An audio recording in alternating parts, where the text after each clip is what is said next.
அனைவருக்கும் வணக்கம். Welcome to குழந்தை ஐஏஎஸ் அகாடமி. இந்த வீடியோவில் நம்ம 1 பிப்ரவரி 2024 அன்னைக்கு நடந்த முக்கியமான நடப்பு நிகழ்வுடைய தொகுப்பை காம்படிட்டிவ் எக்ஸாம் பெர்ஸ்பெக்டிவ்ல பார்க்க போகிறோம். ஸோ டீட்டெயிலாக கரண்ட் அஃபேர்ஸ் பார்க்க முன்னாடி ஒரு திருக்குறளோட ஸ்டார்ட் பண்ணிடலாம்.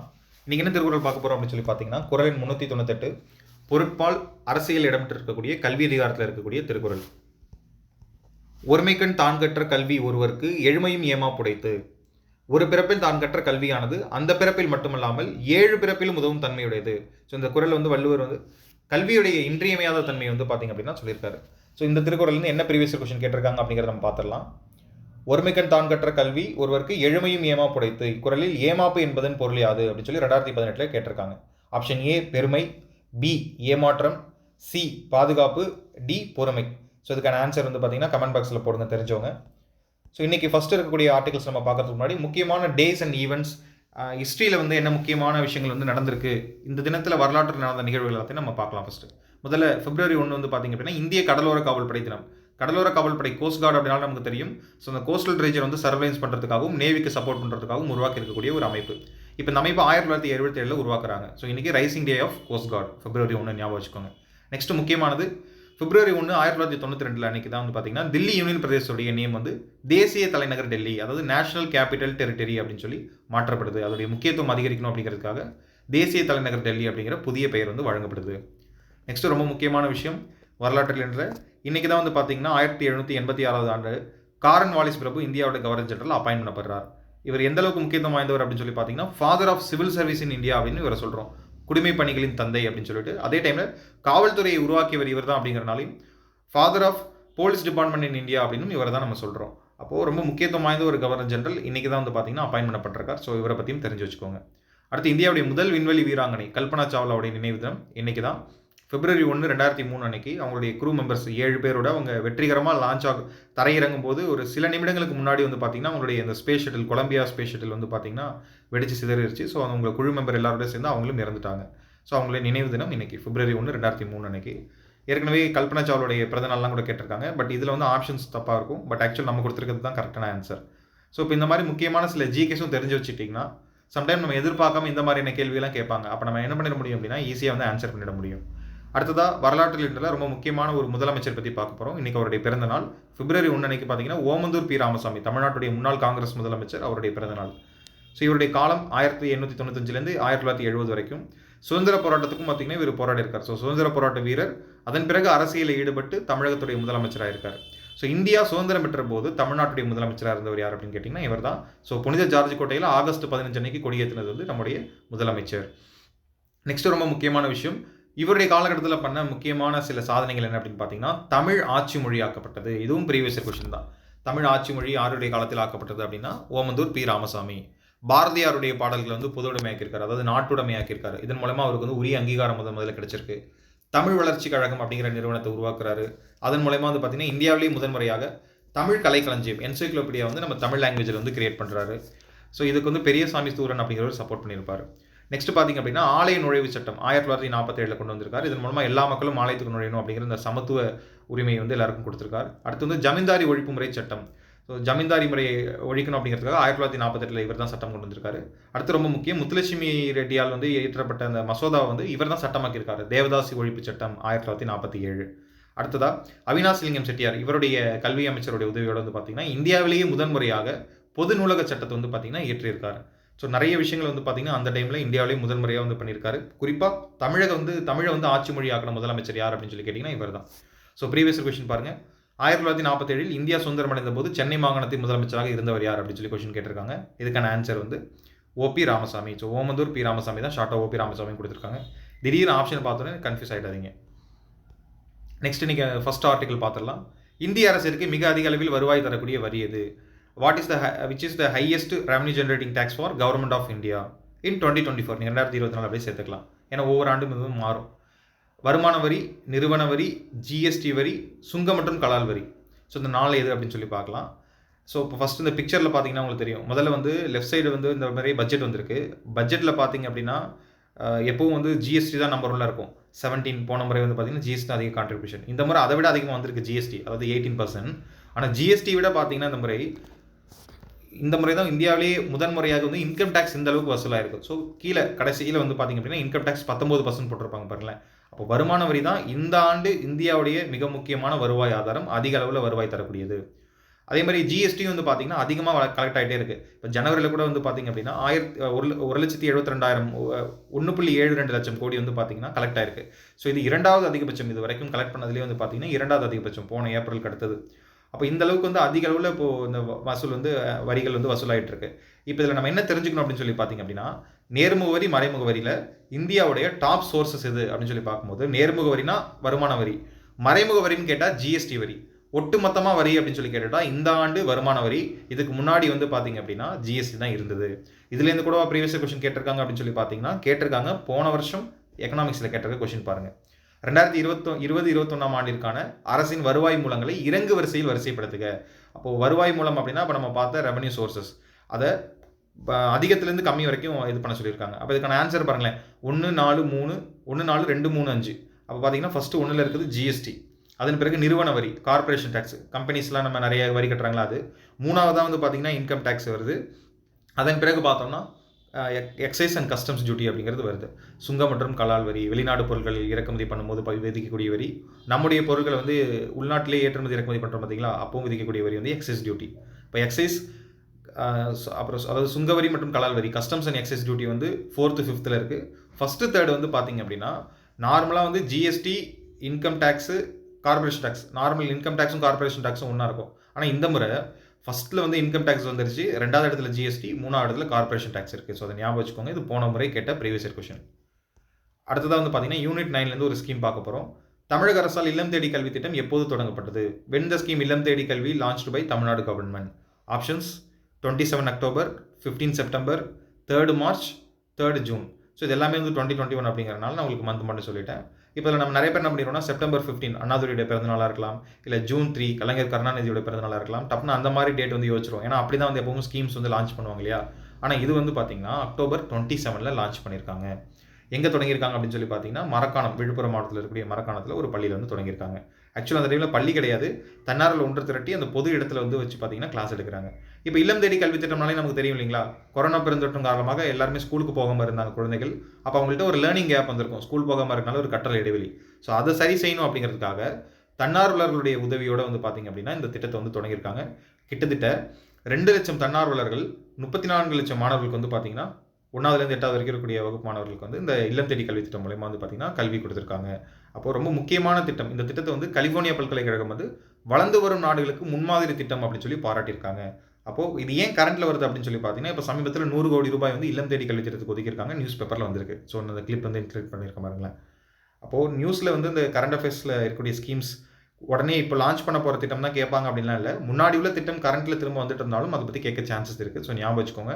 தமிழ்நாட்டுடைய கல்வி மற்றும் சுகாதாரம் தொடர்பாக இருக்கக்கூடிய எல்லா திட்டங்களும் ரொம்ப ரொம்ப முக்கியம். ஸோ இதே மாதிரி எண்ணும் எழுத்தும் திட்டம் வந்து தொடங்கியிருக்காங்க பாருங்கள். ஸோ இல்லம் தேடி கல்வி திட்டம் நம்ம எல்லாருக்குமே ரொம்ப தெரியும். அந்த மாணவர்கள் வந்து அவங்க இருக்கக்கூடிய இடத்துக்கு பக்கத்திலே, அதாவது மாணவர்கள் ஒன்று திரட்டி தன்னார்வலர்கள் மூலமா அவங்க இருக்கக்கூடிய கிராமத்துலேயோ அங்கே இருக்கக்கூடிய வீடோ இல்லை ஒரு பொது இடத்துலையோ வந்து பார்த்தீங்கன்னா கிளாஸஸ் எடுப்பாங்க. ஆனால் இந்த இடத்துல எண்ணும் எழுத்தும் அப்படிங்கிறது இப்போ ஸ்கூல் ஓப்பன் பண்ணக்கப்புறம் அந்த குழந்தைகள் வந்து பள்ளிக்கூடத்துக்கு போகும்போது பார்த்தீங்கன்னா அந்த குழந்தைகளுக்கு இன்னும் கற்றல் இடைவெளி அப்படியே தான் இருக்கும் இல்லையா. அப்போ அவங்களுக்கு மறுபடியும் வந்து அடிப்படை எண்ணறிவு, எழுத்தறிவு இதெல்லாம் கொடுக்கணும் அப்படிங்கிறதுக்காக வந்து பார்த்தீங்கன்னா எண்ணும் எழுத்தும் அப்படிங்கிற அந்த திட்டம் வந்து தொடங்கப்பட்டு அரசாங்கத்தில் இப்போது முதல்ல 1வதுலேருந்து 5வது வரைக்கும் இருந்தது. இப்போ அதன் பிறகு வந்து பார்த்தீங்கன்னா எக்ஸ்டெண்ட் பண்ணணும் அப்படின்னு சொல்லி முடிவு பண்ணியிருக்காங்க. ஸோ அது தொடர்பான கொஷினும் இருக்குது, அதை பார்த்துக்கோங்க. நெக்ஸ்ட்டு முக்கியமான ஒரு விஷயம், இதுவும் வந்து அட்மினிஸ்ட்ரேஷனில் தான் பார்க்க போகிறோம். யூனிட் 9ல் தமிழ்நாட்டுடைய பொருளாதாரம் தொடர்பாக. இப்போ ஸ்பெயினுக்கு வந்து நம்முடைய முதலமைச்சர் வந்து விசிட்டிங் போயிருந்தார் இல்லைங்களா, அங்கே குளோபல் இன்வெஸ்டர் மீட் வந்து கனெக்ட் பண்ணுறதுக்காக. இப்போ அந்த இன்வெஸ்டர் மீட்டில் வந்து பார்த்தீங்கன்னா ரோக்கா அப்படிங்கிற நிறுவனம் ஒப்பந்தம் போட்டிருக்காங்க. 400 கோடி முதலீட்டில் புதிதாக ஒரு தொழிற்சாலை தொடங்க திட்டமிட்டிருக்காங்க. அது எந்த பகுதியில் அப்படின்னு சொல்லி கொஸ்டின் கேட்டிருக்காங்க. Spain's Roca is planning to start a new factory in which of the following districts of Tamil Nadu with an investment of around 400 crores. So options பாருங்கள், சென்னை, செங்கல்பட், ஈரோடு அண்ட் கோயம்புத்தூர். ஸோ இதுக்கான ஆன்சர் பார்த்தோம் அப்படின்னா நம்ம நிறைய பேர் வந்து செங்கல்பட்டோ இல்லை சென்னை, அதிகபட்சம் அடுத்து கோயம்புத்தூர் நம்ம யோசிப்போம், கடைசியாக தான் ஈரோடு வரும். ஆனால் அதுக்கான ஆன்சர் ஈரோடு. ஸோ ஈரோட்டில் இருக்கக்கூடிய பெருந்துறையில் தான் 400 கோடி முதலீட்டில் வந்து பார்த்தீங்கன்னா புதிய ஆலை வந்து தொடங்க இருக்காங்க. நெக்ஸ்ட் பாருங்கள், பாலிட்டிலேருந்து பார்க்க போகிறோம். முக்கியமான ஒரு ஆர்டிக்கல் இன் நியூஸ். இந்திய அரசியலமைப்பு சட்டத்தின் பின்வரும் எந்த சட்டப்பிரிவு மாசில்லாத சூழலை பெறுவது அனைவருக்கும் அடிப்படை உரிமை அப்படின்னு உச்சநீதிமன்றம் வந்து தெரிவிச்சிருக்காங்க. அதாவது இந்தியன் கான்ஸ்டியூஷனோட எந்த ஆர்டிக்கல் வந்து எல்லாருக்கும் right to live in pollution free environment அது கொடுத்துருக்கு அப்படின்னு சொல்லி கேட்டிருக்காங்க. அப்போ இந்த உரிமை நமக்கு இருக்கான்னு சொல்லி நம்ம யோசிப்போம். ஆக்சுவலாக அடிப்படையாக டேரெக்டாக இல்லை இதில். ஆனால் வந்து இந்தியாவுடைய தமிழ்நாட்டுடைய ஒரு என்ஜிஓ வந்து இந்திய அரசாங்கத்தை எதிர்த்து போட்டிருக்கக்கூடிய ஒரு கேஸில் உச்சநீதிமன்றம் வந்து இந்த வரலாற்று சிறப்புமிக்க தீர்ப்பு வந்து கொடுத்துருந்தாங்க. மக்களுக்கு வந்து இந்த உரிமையும் இருக்குது. அரசாங்கம் வந்து மாசு இல்லாத சூழல்களில் அவர்களுக்கு கொடுக்க வேண்டியது வந்து அரசாங்கத்துடைய அடிப்படை கடமை ஒன்று. அதை கேட்டு பெறக்கூடியது வந்து பார்த்தீங்கன்னா மக்களுடைய உரிமை அப்படின்னு சொல்லிட்டு வந்து பார்த்தீங்கன்னா அந்த வரலாற்று சிறப்புமிக்க தீர்ப்பில் வந்து தெரிவிச்சிருந்தாங்க உச்சநீதிமன்றம். அப்போ அது எந்த ஆர்டிக்கிள் கீழே வரும் அப்படின்னு சொல்லி பாருங்கள். 32, 21, ஆர்டிகிள் 20 அண்ட் ஆர்டிகிள் 19. இந்த 4 ஆர்டிகிளில் எந்த ஆர்டிகிள் கீழே அந்த பொல்யூஷன் ஃப்ரீ என்விரான்மெண்ட்டில் வாழக்கூடிய உரிமை வந்து ஒவ்வொரு இந்திய குடிமகனுக்கும் இருக்குது அப்படின்னு உச்சநீதிமன்றம் சொல்லியிருக்காங்க. ஸோ இதுக்கான ஆன்சர் ஆர்டிகிள் 21. ஸோ ஏன் 21 அப்படின்னு பார்த்தீங்கன்னா 21 தான் right to live and personal liberty அப்படின்னு சொல்லி கொடுத்துருக்காங்க. ஸோ இதுக்கு கீழே தான் வந்து பார்த்தீங்கன்னா இது இருக்குது. ஸோ இதில் இன்னும் என்னெல்லாம் கொடுத்துருக்காங்க அப்படின்னு சொல்லி பார்த்தீங்கன்னா ரைட் அகெயின்ஸ்ட் நாய்ஸ் பொல்யூஷன், இதேமாதிரி ஒலி மாசுபாடு இல்லாமல் இருக்கிறதுக்கான உரிமை இருக்குது. Right to live in silent, அப்புறம் right to sleep, right to marry, இந்த மாதிரியான தனிப்பட்ட வாழ்க்கையில் இருக்கக்கூடிய முக்கியமான சில விஷயங்களையும் அடிப்படை உரிமைகள் அப்படின்னு சொல்லிட்டு இந்த இடத்துல வந்து சொல்லியிருப்பாங்க. ஸோ இது வந்து டேரெக்டாக இருக்காது, பட் உள்ளுக்குள்ளே பார்த்தீங்கன்னா இன்னும் நிறைய இருக்கும். ஸோ இதில் உங்களுக்கு என்னென்னலாம் தெரியும் இந்த right to life and personal liberty கீழே அப்படிங்கிறத செக் பண்ணி எல்லோரும் கமெண்ட்டில் வந்து ஆட் பண்ணுங்கள். யாருக்கு டிஃப்ரெண்ட்டாக நிறைய தெரியுது அப்படின்னு சொல்லி பார்ப்போம், கமெண்ட்டில் ஆட் பண்ணுங்கள். நெக்ஸ்ட்டு பாருங்கள், important act bill in news. So இப்போ சமீபத்தில் என்ன ஆக்ட் வந்து நியூஸில் இருக்குது நம்ம எல்லாருக்குமே தெரியும், சிட்டிசன்ஷிப் அமெண்ட்மெண்ட் ஆக்ட். அது தொடர்பான புதுசாக ஒரு கேள்வி தான் பார்க்க போகிறோம். இது கேள்வி ஏன் அப்படின்னு சொல்லி பார்த்தீங்கன்னா சமீபத்தில் வந்து ஒரு முதலமைச்சர் வந்து இந்த நாடுகளுடைய பெயர்லாம் சொல்லி இந்த நாடுகளில் வரவங்களுக்கு தானே கொடுக்குறீங்க, அப்போ அந்த நாடுகளில் இருக்கக்கூடிய எல்லா மதத்தினருக்கும் தானே கொடுக்கணும், ஆனால் ஏன் வந்து அதில் இந்த மதத்தை விட்டுட்டு மிச்ச மதத்தினருக்கு மட்டும் கொடுக்குறீங்க அப்படின்னு சொல்லி கேள்வி எழுப்பியிருந்தாங்க. அப்போ அந்த நாடுகளிலேருந்து வரக்கூடிய எல்லா மதத்தினருக்கும் நீங்கள் கொடுங்க, எங்கள் மாநிலத்தை நாங்கள் அதை ஒத்துக்கிறோம் அப்படின்னு சொல்லி அவங்க சொல்லியிருந்தாங்க. அப்போது அது என்ன அப்படின்னு நம்ம பார்க்கணும். குடியுரிமை சட்ட திருத்தம் 2019 படி பின்வரும் எந்த நாடுகளிலிருந்து இந்தியாவிற்கு இடம்பெயர்ந்த அகதிகளுக்கு குடியுரிமை வழங்க இந்திய அரசாங்கம் முடிவு செய்துள்ளது? ஆப்ஷன் 5 இருக்குது. அந்த 5ல் எது அப்படின்னு சொல்லி நீங்கள் ஆன்சர் சூஸ் பண்ண போகிறீங்க. பாகிஸ்தான், ஆப்கானிஸ்தான், பங்களாதேஷ், நேபாளம் அண்ட் பூட்டான். ஸோ இதுக்கான ஆப்ஷன்ஸ் பார்த்துடலாம். 4 and 5 only, 3, 4, 5 only, 1 and 2 only, 1, 2, 3 only. அப்போ நம்ம மேக்ஸிமம் இதை என்ன யோசிப்போம் அப்படின்னா பாகிஸ்தான், ஆப்கானிஸ்தான் அந்தளவுக்கு வந்து நம்ம இது பண்ண மாட்டோம். ஏன்னா வந்து நம்ம அங்கேயிருந்து நிறைய பேர் வந்தால் நம்ம குடியுரிமை கொடுக்க மாட்டோம் அப்படின்னு இயல்பாகவே நம்ம வந்து அது ஒரு எதிரி நாடு அப்படிங்கிற மாதிரியே நம்ம ஒரு மைண்ட் செட்டில் இருக்கோம். ஸோ பாகிஸ்தான் முடிஞ்ச அளவுக்கு எல்லாருமே வந்து அவாய்ட் பண்ணிடுவாங்க. அப்படி பார்க்கும்போது வந்து பார்த்திங்கன்னா CND நார்மலாகவே வந்து கேன்சல் பண்ணுவாங்க. அப்போ நம்ம என்ன யோசிப்போம் அப்படின்னா ஒன்று பங்களாதேஷ், நேபாளம், பூட்டான் 3ஆக இருக்கும். இல்லை அப்படின்னா நேபாளம், பூட்டான் 2 தான் நம்மளுடைய ஃப்ரெண்ட்லி கண்ட்ரி, விசா கூட இல்லாமல் போயிட்டு வரலாம் அப்படின்னு சொல்லி நம்ம யோசிப்போம். ஆனால் ஆக்சுவலி இதுக்கான ஆன்சர் வந்து பார்த்திங்க அப்படின்னா வேறு. இதுக்கான ஆன்சர் பார்ப்போம் பாருங்கள். 1, 2, 3 ஒன்லி, அதாவது பாகிஸ்தான், ஆப்கானிஸ்தான் மற்றும் பங்களாதேஷ். இப்போது இந்த பகுதிகளிலேருந்து வந்து பார்த்திங்கன்னா நிறைய அகதிகள் வந்து இந்தியாவுக்குள்ளே வராங்க. இப்போ அவங்களுக்கு வந்து பார்த்திங்கன்னா 2014 முன்னாடி யாரெல்லாம் வந்திருக்காங்களோ அவங்களுக்கு குடியுரிமை கொடுக்கணும் அப்படின்னு சொல்லியிருக்காங்க. இப்போ இந்த குடியுரிமை பெறக்கூடியவங்க வந்து யாராக இருப்பாங்க அப்படின்னு சொல்லி பார்த்தீங்கன்னா அங்கே இருக்கக்கூடிய ரிலீஜியஸ் மைனாரிட்டிஸ், அதாவது பார்சி இனத்தை சேர்ந்தவர்களாக இருக்கலாம், ஜெயின், சமண மதம், புத்த மதம், கிறிஸ்துவ மதம், இந்து மதம், இந்த மாதிரி அந்த 3 நாடுகளில் இருக்கக்கூடிய சிறுபான்மை மதத்தினை சேர்ந்தவர்களுக்கு மட்டும் குடியுரிமை கொடுக்கலாம் அப்படின்னு சொல்லியிருக்காங்க. விச் மீன்ஸ் அந்த 3 நாடுகளும் இஸ்லாமிய மதத்தை சேர்ந்த நாடுகள், பாகிஸ்தான், ஆப்கானிஸ்தான் மற்றும் பங்களாதேஷ். அப்போது அந்த 3 நாட்டிலேருந்து வரக்கூடிய இஸ்லாமியர்களை தவிர மிச்சம் இருக்கக்கூடிய மதத்தினருக்கு கொடுக்கணும். ஸோ இது வந்து என்ன ஆகுதுன்னா இந்தியாவில் இருக்கக்கூடிய இஸ்லாமியர்கள் எல்லாருக்கும் வந்து பார்த்திங்கன்னா ஒரு கோபத்தை வந்து ஏற்படுத்தக்கூடிய ஒரு சட்டமாக இருக்குது. ஏன்னா இந்த இடத்துல இஸ்லாமியர்கள் மட்டும் திட்டமிட்டு புறக்கணிக்கிறாங்க, குடியுரிமை கொடுத்தா எல்லாருக்குள்ள கொடுக்கணும் அப்படின்னு சொல்லிட்டு சொல்கிறாங்க. அப்போ இதுக்கு வந்து நம்ம மத்திய அரசாங்கம் தரப்பில் என்ன விளக்கம் தரப்படுது அப்படின்னு சொல்லி பார்த்தீங்கன்னா அந்த நாடுகள் இஸ்லாமிய நாடுகள். அப்போ அங்கே பாதிக்கப்பட்டு வரக்கூடிய அகதிகள் வந்து பெரும்பாலும் அங்கே இருக்கக்கூடிய ரிலீஜியஸ் மைனாரிட்டிஸாக தான் இருக்கணும். அப்போ அங்கே பெரும்பான்மையாக இருக்கக்கூடிய மதத்தினர் வந்து அங்கேருந்து வராங்க அப்படின்னா அவங்க வந்து பாதிக்கப்பட்டு கஷ்டப்பட்டு வந்திருக்க மாட்டாங்கிற மாதிரியான ஒரு கிளாசிஃபிகேஷன் அவங்க கொடுக்குறாங்க. ஸோ இது மாதிரி 2 தரப்புகள் இடையிலும் மிக முக்கியமான ஒரு கருத்து வேறுபாடு நிலவிட்டிருக்கனால இந்தியா முழுக்க இது ஒரு பெரிய டிபேட்டாக போயிட்டுருக்கு. தமிழ்நாடு, கேரளா, மேற்கு வங்காளம் மாதிரியான மாநிலங்களுடைய முதலமைச்சர்கள் வந்து இந்த சட்டத்தை எங்கள் மாநிலத்தில் நாங்கள் இதுவே பண்ண மாட்டோம் அப்படின்னு சொல்லியிருக்காங்க. ஸோ அதனால் கரண்ட்டில் ரொம்ப டிபேட்டாக போயிட்டுருக்கு. அதனால் CAA நல்லா ஞாபகம் வச்சுக்கோங்க. 6 ஆண்டுகள் முக்கியமாக அதை திருத்திருக்காங்க பாருங்கள். 1986லேருந்து 2019லேருந்து 1955 சிட்டிசன்ஷிப் ஆக்டாக வந்தது. இப்போ அமெண்ட்மெண்ட் ஆக்டாக இருக்குது. 6 முறை அமெண்ட்மெண்ட் பண்ணியிருக்காங்க. அது எப்பப்பன்னு பார்த்துக்கோங்க. குடியுரிமை சட்டத்திருத்த மசோதாலேருந்து கேட்கணும்னு இல்லை, குடியுரிமையிலேருந்து கூட கேட்டுருவாங்க. எத்தனை முறைகளை வாங்கலாம், எத்தனை முறைகளை இழக்கலாம் அப்படின்னு கூட கேட்டுருவாங்க. ஸோ அதனால் இந்த டாபிக் ரொம்ப ரொம்ப கிளியர். இந்த முறை கேட்கறதுக்கான அதிக பாசிபிலிட்டிஸ் இருக்குது. நெக்ஸ்ட் ஆர்டிகல் பார்க்கலாம். இந்தியாவுடைய பொருளாதாரத்துலேருந்து நம்ம பார்க்க போகிறோம். உலக பொருளாதார மன்றத்தின் தற்போதைய தலைவர் யார்? Who is the current chairman of world economic forum? So இப்போ நம்ம யோசிப்போம் இந்தியன் எக்கனாமி தொடர்பாக தானே கொஷின். அப்போது இதில் வந்து ஏன் வந்து உலக பொருளாதார மன்றம் இன்டர்நேஷனல் ஆர்கனைசேஷன் பார்க்குறோம் அப்படின்னு சொல்லி பார்த்தீங்கன்னா அவர் இந்திய பொருளாதாரம் தொடர்பான ஒரு முக்கியமான ஒரு சில கருத்துக்கள் சொல்லியிருப்பாங்க. ஒரு கிரிட்டிசிசம் வச்சுருப்பார். அது என்ன அப்படிங்கிறத நம்ம பார்க்க போகிறோம். ஸோ ஆப்ஷன்ஸ் பாருங்கள். ஃபர்ஜ் ஃப்ரண்ட், Ajay Banga, Kristalina Georgieva, Gita Gopinath. So இதுக்கான ஆன்சர் நிறைய பேர் வந்து அஜய் பங்கா அப்படின்னு சொல்லி யோசிப்போம். அவர் வந்து உலக வங்கியுடைய தலைவர். நெக்ஸ்ட் கீதா கோபிநாத் கூட நம்ம தமிழ் பெயர் மாதிரி இருக்குது அப்படிங்கிற மாதிரி கூட யோசிப்போம். ஆக்சுவல் அவர் வந்து பார்த்தீங்கன்னா ஐஎம்எஃப்ல இருக்கக்கூடிய முக்கியமான ஒரு நபர். ஆனால் இது வந்து world economic forum. So world economic forum பொறுத்த வரைக்கும் பார்த்தீங்க அப்படின்னா இதுக்கான ஆன்சர் வந்து ஃபர்ஜ் ஃப்ரண்ட். ஸோ இவர் தான் வந்து பார்த்தீங்க அப்படின்னா உலக பொருளாதார மன்றத்துடைய தலைவராக இருக்கார். இப்போ இவர் என்ன சொல்லியிருக்காரு அப்படின்னு சொல்லி பார்த்தீங்கன்னா, பிரைசஸ் இந்தியன் எக்கனாமி, அதாவது இந்தியன் பொருளாதாரத்தை வந்து பாராட்டி சொல்லியிருக்காரு. டிஜிட்டல் எக்கனாமியில் நம்ம நல்லா டெவலப் ஆகிருக்கோம். அது மட்டும் இல்லாமல் உலகத்துக்கே வந்து பார்த்திங்கன்னா ஒரு எக்ஸாம்பிள் கண்ட்ரியாக இருக்கும். வளர்ந்து வர நாடுகளுக்கெல்லாம் வந்து பார்த்திங்கன்னா ஒரு வழிகாட்டி நாடு மாதிரி நம்ம இருக்கோம் அப்படின்னு சொல்லிட்டு இந்தியாவுடைய வளர்ச்சியை பற்றி ரொம்ப சிறப்பாக பாராட்டியிருக்காரு. ஸோ அதனால் வந்து பார்த்திங்கன்னா நம்ம இவரை பற்றி இங்கே பார்க்குறோம். நெக்ஸ்ட் ரொம்ப முக்கியமான விஷயம், இது மாதிரி இம்பார்ட்டன்ட் இன்டர்நேஷ்னல் ஆர்கனைசேஷன்ஸ் அதோடைய தலைவர்கள் பற்றிலாம் கொஷின்ஸ் கேட்பாங்க. இப்போ இங்கே பாருங்களேன், நேட்டோலேருந்து கூட கேட்டிருக்காங்க பாருங்கள். நேட்டோவோட 13வது பொதுச் செயலாளர் அப்போ தான் அப்பாயின் பண்ணியிருந்திருப்பாங்க. அந்த டைமில் கொஷின் கேட்டிருக்காங்க, நேட்டோவுடைய 13வது பொதுச் செயலாளர் யார் அப்படின்னு சொல்லிட்டு. அப்போ இதே மாதிரி வந்து நம்ம இந்தியாவை பற்றி சொல்லியிருக்காரு. World economic forum important international organisation, இவரை பற்றி கூட கேட்கலாம். அப்போ இம்பார்ட்டன்ட் பர்சனாலிட்டிஸ் எப்போ நியூஸில் வந்தாலும் அவங்களை நீங்கள் கிளியராக தெரிஞ்சுக்கணும். ஸோ நீங்கள் எக்ஸாமினேஷன் ப்ரிப்பேர் பண்ணிட்டு இருக்கீங்க அப்படின்னா உங்களுக்கான materials or classes, test batches, இந்த மாதிரி எந்த ஒரு என்கொயரி இருந்தாலும் ஸ்க்ரீனில் தெரியக்கூடிய இந்த நம்பரை காண்டாக்ட் பண்ணுங்கள். ரொம்பவே தரமான மெட்டீரியல்ஸ் அண்ட் மிக தரமான ஆசிரியர்களை கொண்டு வந்து பார்த்தீங்கன்னா உங்களுக்கான பயிற்சி வகுப்புகள் வந்து இருக்குது. ஸோ ஃபுல் கிளாஸஸ் உங்களுக்கு விருப்பம் இல்லை, எனக்கு தமிழ் மட்டும் வேணும், மேக்ஸ் மட்டும் வேணும், ஜிஎஸ் மட்டும் வேணும்னாலும் நம்முடைய கொழிஞ்சியப்பா ஐஏஎஸ் அகாடமியில் வந்து இருக்குது. ஸோ மெட்டீரியல்ஸ் பைலிங் வெளியே இருக்கும். பல ஆண்டுகளாகவே தமிழ்நாட்டுடைய முன்னணி நிறுவனமாக இருந்து நூற்றுக்கணக்கான அதிகாரிகளை வந்து உருவாக்கி இப்போ தமிழ்நாட்டுடைய பல்வேறு பகுதிகளை வந்து சேவையாற்றிட்டு இருக்காங்க. ஸோ நீங்களும் வந்து உங்களுடைய எந்த டவுட்ஸ் இருந்தாலும் நமக்கு கால் பண்ணி கேளுங்க. உங்களுக்கான சர்வீசஸ் வந்து ரொம்பவே நல்லா ப்ரொவைட் பண்ணுவாங்க. ஸோ ஸ்க்ரீனில் தெரியக்கூடிய இந்த நம்பருக்கு வந்து காண்டாக்ட் பண்ணிக்கோங்க. ஸோ நெக்ஸ்ட் ஆர்டிகல் பாருங்கள், important places in news current அஃபேர்ஸில். ஞானவாபி மசூதி பின்வரும் எந்த நகரத்தில் அமைந்துள்ளது?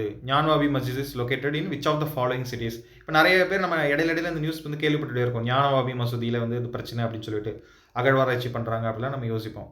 இப்போ இது வந்து பார்த்திங்கன்னா என்ன மாதிரி ஒரு இஷ்யூ அப்படின்னா, சிமிலர் டு அயோத்தியா இஷ்யூ. இப்போது பாபர் மசூதி இடிப்பு வழக்கு பார்த்தோம் இல்லைங்களா, அது எதனால் வந்துச்சு? பாபர் வந்து அந்த இடத்துல கோவில் இருந்தது, அந்த கோவிலை டிமாலிஷ் பண்ணிட்டு கட்டியிருக்காங்க. அது பிறகு வந்து மறுபடியும் அந்த சர்ச்சை அந்த மஸ்ஜித் வந்து டிமாலிஷ் பண்ணிவிட்டு இப்போ வந்து இந்துத்துவ அமைப்பினர் வந்து பார்த்தீங்கன்னா அயோத்திய அந்த ராமர் கோவில் வந்து எழுப்பியிருக்காங்க இல்லையா. இதே மாதிரி தான் ஞானவாபி மசூதியை சொல்லியிருக்காங்க. அந்த மசூதியில் கோவில் இருக்குது, சிவன் கோவில் இருக்குது. இப்போ அந்த கோவில் மேலே தான் வந்து பார்த்திங்கன்னா அந்த மசூதி இருக்குது. அப்போ அங்கே வழிபட உரிமை வேணும் அப்படின்னு சொல்லி நிறைய பேர் கேட்குறாங்க. அங்கே கேட்ட மாதிரியே கேட்குறாங்க. இப்போ உச்சநீதிமன்றம் என்ன சொல்லியிருக்காங்க அப்படின்னா, அந்த மசூதிகளுடைய வெளிப்பகுதிகளில் வழிபடுறதுக்கான உரிமைகளை வந்து அங்கே இருக்கக்கூடிய இந்து மக்களுக்கு கொடுத்துருக்காங்க. ஸோ இதுவும் கிட்டத்தட்ட வந்து சிமிலராக அப்படியே பாபர் மஸ்ஜித் மாதிரி போகும் அப்படிங்கிறதுக்கான வாய்ப்பு நிறைய இருக்குது. எல்லாரும் அதான் சொல்கிறாங்க, இன்னொரு பாபர் மசூதி ஆகுமா ஞானவாபி மசூதி அப்படின்லாம் நியூஸ் பேப்பரில் ஆர்டிகல்ஸ் வந்துட்டு இருக்கு. ஸோ இது எந்த இடத்துல இருக்குன்னு நம்ம தெரிஞ்சுக்க போகிறோம். Option A Ayodhya, B Varanasi, C Mathura, D Prayagraj. இந்த நாளில் எந்த நகரத்தில் இருக்கும் அப்படின்னு சொல்லி பார்த்தீங்கன்னா ஆன்சர் வாரணாசி. ஸோ வாரணாசி தெரியும், இந்துக்களுடைய மிக முக்கியமான ஒரு புனிதமான இடம். காசி ராமேஸ்வரம் சொல்லுவோம், இதில் காசி தான் வந்து பார்த்திங்கன்னா வாரணாசி. ஸோ இந்த இடத்துல வந்து பார்த்திங்க அப்படின்னா இந்த மசூதி இருக்கனால வந்து இது இந்திய அளவில் மிக முக்கியமான ஒரு இடத்துல இருக்குது. இதில் என்ன கரண்ட் அஃபேர்ஸ்னால், அங்கே archaeological survey of India, so அகழ்வாராய்ச்சித்துறை மூலமாக நடத்தப்பட்ட சர்வேயில் அங்கேருந்து நிறைய அந்த கோவில்களுடைய கட்டுமானங்கள் கண்டெடுக்கப்பட்டிருக்கு. அட் த சேம் டைம் வந்து பார்த்தீங்கன்னா கோர்ட் என்ன சொல்லியிருக்காங்க அப்படின்னா, ஹிந்து கடவுள்களுக்கு பூஜை செய்கிறதுக்கு அந்த மசூதி வளாகத்தில் இடம் தரணும் அப்படின்னு சொல்லி கோர்ட் சொல்லியிருக்காங்க. அதனால் இப்போ மிகப்பெரிய ஒரு டிஸ்பியூட்டாக போயிட்டுருக்கு இந்த ஞானவாபி மசூதி அப்படிங்கிறது. ஸோ இது ஞாபகம் வச்சுக்கோங்க. Next important persons in news, other personalities பார்க்க போகிறோம். ஜார்க்கண்ட் மாநிலத்தின் தற்போதைய முதலமைச்சர் யார்? Who is the current chief minister of Jharkhand? Hemant Soren, Champai Soren, Babulal Marandi, Raghubar Das. So இதுக்கான ஆப்ஷன்ஸ் சாம்பை சோரன். ஸோ இவர் தான் வந்து பார்த்தீங்கன்னா புதுசாக வந்து ஜார்க்கண்டுடைய முதலமைச்சராக வந்திருக்காரு. ஸோ அவருக்கு பேக்ரவுண்டில் இருக்கார் பார்த்தீங்களா, அவர் தான் வந்து ஹேமந்த் சோரன், முன்னாள் முதலமைச்சர். அவர் மேலே வந்து அமலாக்கத்துறை வழக்கு வந்து கைது பண்ணனால அவர் வந்து பதவி விலகி அவருடைய போக்குவரத்துத்துறை அமைச்சராக இருந்த இவருக்கு வந்து பதவி கொடுத்துருக்காங்க. இவரும் அவருடைய ரொம்ப ஒரு நெருக்கமான ஒரு நபர் தான். அவருடைய அமைச்சரவையில் போக்குவரத்துத்துறை அமைச்சர் மற்றும் பழங்குடியின அமைச்சராக இருந்திருக்காரு. இது மட்டும் இல்லாமல் ஜார்க்கண்டுடைய புலி அப்படின்னு சொல்லிட்டு இவருக்கு ஒரு சிறப்பு பெயர் இருக்குது. ஏன்னா ஜார்க்கண்ட் தனி மாநிலம் உருவாக்கும் போது இவர் மிக முக்கியமான கான்ட்ரிபியூஷன் பண்ணியிருக்காரு. இப்போ இதில் இருந்தெல்லாம் கொஸ்டின் கேட்பாங்க அப்படின்னு சொல்லி பார்த்தீங்கன்னா, இந்த மாதிரி எப்போ ஒரு இம்பார்ட்டன்ட் பர்சனாலிட்டியோட அப்பாயின்மெண்ட் வந்தாலும் கேட்க வாய்ப்பு இருக்குது. இப்போ இந்த கொஸ்டின் பாருங்களேன், வீரேந்திர பட்டேல், அஜய் முகர்ஜி, சர்தார் குர்னம் சிங், அப்புறம் ஆர்என் சிங் டியோ. ஸோ இவங்கெல்லாம் வந்து அந்த டைமில் நடந்த மேபி எலெக்ஷன்ஸில் இல்லை ஆட்சி மாற்றங்கள் வந்து அந்த மாநிலத்தோட முதலமைச்சராக பொறுப்பேற்றிருப்பாங்க. அப்போது கொஷின்ஸ் பாருங்களேன், அப்போ அந்த டைமில் வந்து மேட்ச் பண்ண சொல்லியிருக்காங்க. இது வந்து கவர்னர்ஸ் இருப்பாங்க, இது மாதிரி முதலமைச்சர்கள் இருப்பாங்க. அப்போ இந்த மாதிரி கூட நமக்கு மேனேஜ் பண்ணணும். அதனால் இது கிளியராக தெரிஞ்சுக்கோங்க.